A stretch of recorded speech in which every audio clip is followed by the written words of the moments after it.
I had a pretty conventional start to life. I was born to two Methodist preachers, doubly a preacher's kid, and I had a fairly normal upbringing in small provincial towns around Britain. Was very good at passing exams, so was lucky enough to get a place at Oxford to do a law degree, and emerged from that at the age of 21, really not having any idea at all what I wanted to do when I grew up. I had rowed at Oxford. It's funny actually, when I was at school I was rubbish at PE.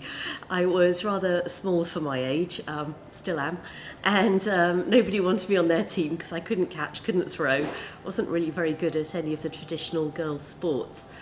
But really what motivated me to take up rowing when I went to Oxford was that, like many teenage girls, I had poor body image and I'd spent most of my teenage years dieting, and I thought, well, if I took up exercise, then I'd be able to eat more and not get fat. So that really was my not very noble reason for getting into rowing. But I found, to my great surprise, I actually really enjoyed it. I loved the camaraderie of the team and being out on the water early in the morning. And I actually became quite good at it, despite being really too short to be a rower, and went on to race against Cambridge a couple of times. I thought management consultancy sounded like a decent kind of job until I had some better ideas. So I went into that as a stopgap, but 11 years later on I was still in my stopgap and pretty much caught in the salary trap as well. What really changed the course of my life was an exercise that I did one evening after a particularly bad day at the office. I wrote two versions of my own obituary. So I imagined I was at the end of my life and looking back and thinking about how I'd spent my time on Earth. And the first version was the fantasy obituary, how I wanted to feel about my life. So it wasn't really so much what I would do, it was more about how it would feel to be me looking back. Would I feel proud of how I'd lived, or would I have regrets? And in this fantasy version, I was this adventurous, brave, go-getting sort of person who would just get out there and try anything at least once. I thought about the people whose obituaries I really enjoyed reading, the people who seemed to have crammed several different lifetimes into one. They probably had multiple careers and done all kinds of things, probably some successful, some not so successful, but they would just plough on regardless and just seem to have really lived life with this courage and sense of adventure, this zest, this vigour. And then the second version of the obituary was the one that I was actually heading for if I carried on as I was. And it was very different. It was very safe, very normal, very secure, but I realised that that just wasn't what I wanted. And so I knew I was going to have to make some really big changes.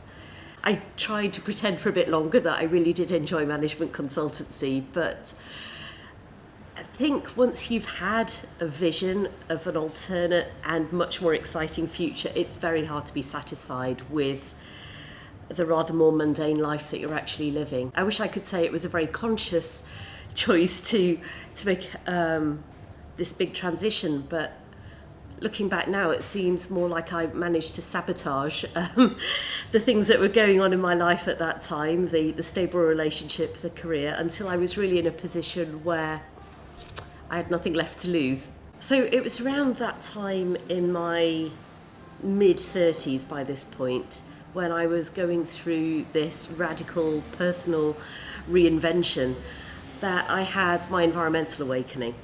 I'd spent 3 months in Peru to write a book about my travels, and it was while I was there that I started to wake up to what we're doing to the earth.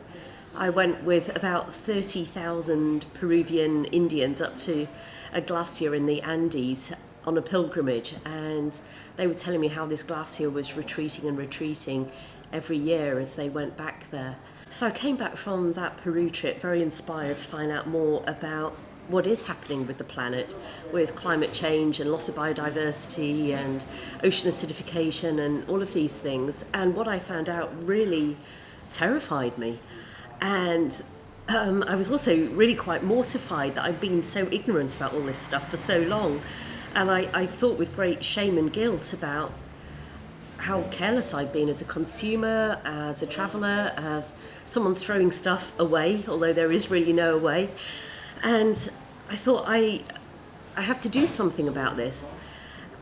But I was at a loss as to what I could do at that point. I was just a burned out management consultant. But it was around that time that I happened to meet a guy who had rowed across the Atlantic with his mother, of all people. And so I thought, heck, if someone's mother can row across an ocean, how hard can it be? So this is what I decided I was going to do. I just had this crazy idea one day, just popped into my head out of nowhere, that I would row solo across oceans and use that as my platform to raise environmental awareness through my blogs and talks and books. My first thought was, that's absolutely perfect. It ticks all the boxes. And then my second thought was, that's impossible. I've never done anything like this before. So I tried to talk myself out of it. It was like my heart knew it was absolutely the right thing to do, but my head or my self-preserving ego was going, oh, no, we don't want to do that. It sounds far too dangerous. But in this battle between these two sides of me, eventually my heart won out, and I realised that I would just have to do this thing, or else I would spend the rest of my life thinking, if only. The first voyage was horrendous. Thank heavens I was so utterly committed to doing this thing, with the environmental mission also for personal reasons, just wanting to find out what I was capable of, because there wasn't a single day out of the 103 days that it took me to do that first crossing when I didn't wonder to myself, why on earth this had ever seemed like a good idea. It was 2005, which I believe still is the worst year ever for weather in the Atlantic Ocean. More storms than any other year, and it was just horrendous. All my equipment started breaking, all 4 of my oars broke before halfway, my camping stove broke, my stereo broke, so I had nothing but my own thoughts to entertain me. I got tendinitis in my shoulders. Just everything that could go wrong did go wrong. And I just, looking back now, I don't know how I kept on going. My satellite phone even broke for the last 24 days, so I had no way of communicating with anybody, which was probably actually worse for my mother than for me, because at least I knew I was okay, but she didn't.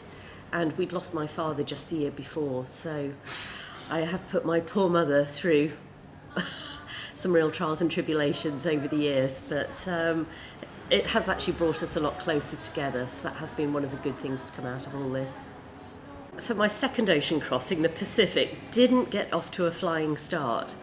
I'd been hoping to leave from San Francisco, but it's quite difficult to leave from there. The winds tend to be blowing onshore, which obviously you don't want. I can't row into a headwind because my boat's quite big and bulky and I'm quite small. And so eventually I had to go quite a distance up the coast in order to get away from California. And I got about 10 days into the voyage and ran into a pretty big storm, and my boat was capsizing really more than it should have been. Now, the boat's designed to self-right if it capsized, so that in itself wasn't particularly a problem, but it was worrying that it was capsizing so much, and I did also lose a couple of fairly important pieces of equipment. I'd probably have carried on if it had been left to me, but unfortunately someone decided that I ought to be rescued, and because I'd mentioned in my blog that I was having a few problems, and so this individual called out the US Coast Guard to come and pick me up, to my extreme displeasure, shall we say, to put it very politely. So long story short, I ended up in the back of a Coast Guard helicopter being brought back to dry land. As an aside, if I'd wanted to be rescued, I actually had private insurance, so a company called Global Rescue would have come out and picked me up at no cost to the US taxpayer. So I was then unfortunately faced with quite an avalanche of online abuse from people who were annoyed that US taxpayers' money had been used to rescue a Brit. Again, another learning experience that definitely toughened me up quite a lot, that it's easy to be an armchair critic. It's a lot harder to be the person out there actually fighting the elements and putting your life on the line. By that point, it was too late in the year to relaunch my bid, so I had to wait 9 months, during which time we made some important modifications to the boat, and it was the following summer that I headed out again. It was strange in the run-up to that voyage, because the Atlantic had been so hard, it had been such a steep learning curve, and I really felt like after the Atlantic, I'd put the work in to learn the lessons from that. As I was going along on the Atlantic, I felt like I kept having these aha moments when I would figure out how to look at the situation from a different perspective to make it more tolerable. But I was learning so much so quickly that it was almost too intense a training course. I couldn't really absorb it all. So it was through writing the book after that and through giving talks that I felt like I really started to integrate those lessons into who I am and how I show up in the world every day. So on the one hand, I was terrified of being back out on the ocean because I'd had such a brutal maiden voyage. But on the other hand, I was quite excited to have the opportunity to find out if I really had learned those lessons properly. So when I put myself back out in that very challenging environment, would those lessons actually stick? Had I actually acquired these new good habits about thought management and resilience and all of those good things? And I was really delighted with the way that second attempt on the Pacific went. The first leg was from San Francisco to Hawaii, and I felt like I had coped so much better psychologically with the challenges, that it was a great sense of personal triumph, that I'd matured, I would say, in the meantime. I'd learned a lot about myself and about how to cope with really big, daunting, often unpleasant challenges, and that's really a skill that I further developed and honed over my subsequent voyages, the two later stages on the Pacific and the Indian Ocean. The other important reason that I wanted to get back out onto the ocean was that on the Atlantic, I'd been really so preoccupied with just trying to keep myself relatively sane that I felt like I hadn't done a very good job on the environmental mission. There was so much work still to be done with that. So in going out on the Pacific, when I was finding the self-management side of it that much easier, I had more capacity to really start dealing with the environmental mission. And so through my blogs, I would mostly talk about the adventure. I didn't want it to be a specifically environmental blog because I had the feeling that would turn some people away. So eventually, over the course of 7 years, I did become the first woman to row solo across 3 oceans, the Atlantic, the Pacific and the Indian. So that was a total of about 15,000 miles, not counting all the wiggles and the being blown backwards and blown sideways along the way. But really, it's funny when people describe me as an extreme rower or an adventurer or an athlete, because to me the most important aspect, there were 2 really important aspects of it. One was as an environmental campaigner, to use those adventures to get people's attention so that I could talk about our environmental issues and hopefully to inspire action by really saying to people, look, I care so much about what we're doing to the earth that I'm willing to go out there and do these ridiculous things to get your attention. So please take this seriously. It's really vital. And the other really important aspect for me was to find out what I was capable of. And that's been a really interesting voyage, literally, of discovery for me. I used to have so many self-limiting beliefs about what I could and couldn't do, what sort of person I was or wasn't.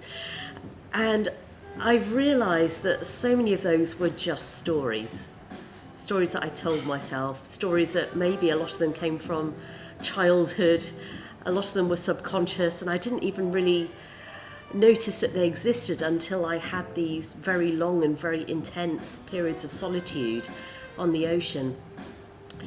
And there were so many times out there when I felt like I was reaching my limit in some way, like limit of pain or frustration or boredom or discomfort or just impatience to get to the other side. And yet when you're out there in this situation where to call for help, it would be such a massive admission of failure, you just somehow keep on going.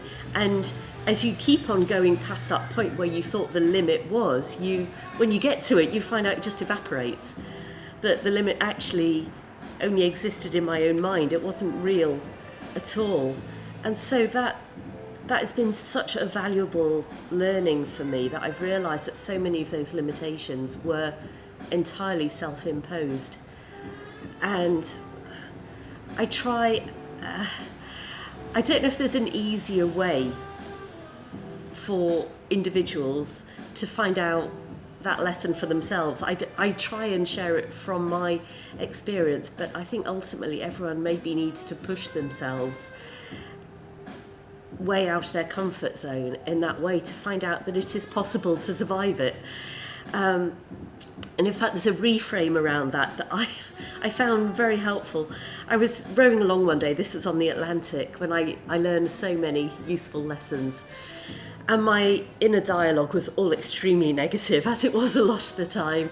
And I'm just grumbling away to myself about how everything's so uncomfortable, and my sleeping bag is all wet, and my shoulders are aching, and my saltwater sores are hurting, and I'm just grumble, complain. And then I suddenly recalled that in the run-up to that row, whenever anyone asked me why I was going to do this, apart from mentioning the environmental mission, I would say, and I want to get outside my comfort zone. And in this moment, as I'm rowing along and grumbling to myself, I suddenly go, oh, well, getting outside your comfort zone has to be uncomfortable by definition. And so that, looking at it from the different perspective, made me realise that the discomfort didn't mean I was failing in my mission, it meant I was actually massively succeeding. And that is the only way to get outside your comfort zone, is to get comfortable with being uncomfortable and realise that there are worse things than a bit of discomfort. It's amazing how much we can achieve, but while we constrain ourselves by trying to wrap ourselves in cotton wool and protect ourselves, that's not really living. So I feel like the rowing equipped me with so many self-management skills that will stand me in good stead for tackling really big unpleasant challenges that nobody else wants to do. And in a way, I guess I'm still trying to find that next really big challenge, the next thing that's going to take me way outside my comfort zone again. I've been doing some interesting things over the last few years. I spent a semester at Yale as a World Fellow. I've carried on with the environmental campaigning. I do speaking. I've written a couple of books. But really, I'm looking for that next big scary thing to take on, and I think I'm getting closer to it. Not ready to talk about it just yet, but watch this space.